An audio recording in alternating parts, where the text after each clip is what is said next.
I told you that I was going to read you, or to discuss that Bible verse again that I read at the very end of Matthew chapter 26, just that section I was reading of Matthew chapter 26.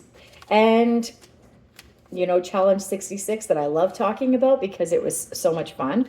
Even though we didn't exactly excel at it, it was awesome.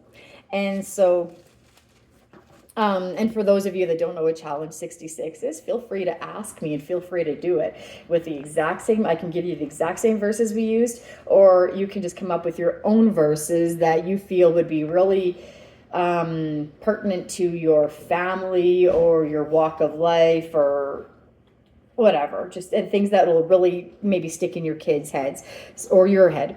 But anyway, Matthew chapter 26, verse 13. Truly I say to you, wherever this gospel is preached in the whole world, what this woman has done will also be spoken of in memory of her. And like I've told you in the past, we did not get with Challenge 66 to the New Testament, but there are obviously some verses that we did concentrate on in the New Testament a lot. And actually, I don't even think my kids, that was one of them. Because I think it's a Bible verse that's good to know, because every Bible verse is good to know. Like, it can actually edify you and build you up and teach you about God. And Jesus said it. But this woman, he said, this Bible, or wherever the gospel is preached forever, her name will be preached, in memory of her, this story. So I think, we're supposed to pass it on, because that's what Jesus said. He said that her name is going to be heard, and how else if we don't pass it on? But this woman was a sinner. Doesn't matter what kind or what level of sinner she was. She was a sinner of some sort. This was Mary, by the way. This is Mary, Lazarus, Martha, and Mary. That Mary. So anyway, she,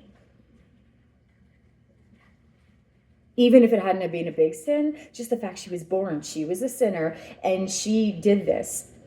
And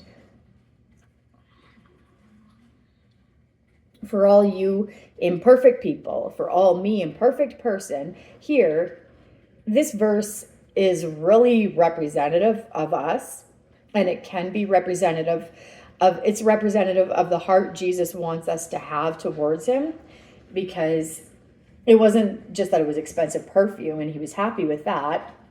It was that she put everything before her. She just wanted Jesus.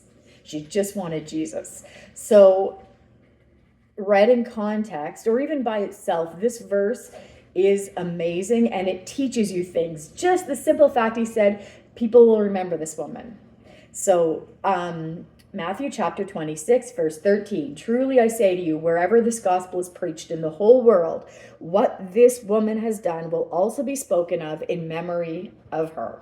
So if you want to add that to your own challenge 66, or just your repertoire of verses that you're learning, or that you're just kind of sticking in your brain. You don't need to know it word for word if you don't want, but just repertoire of things that you know that, and read that story, because it's really edifying. Bye.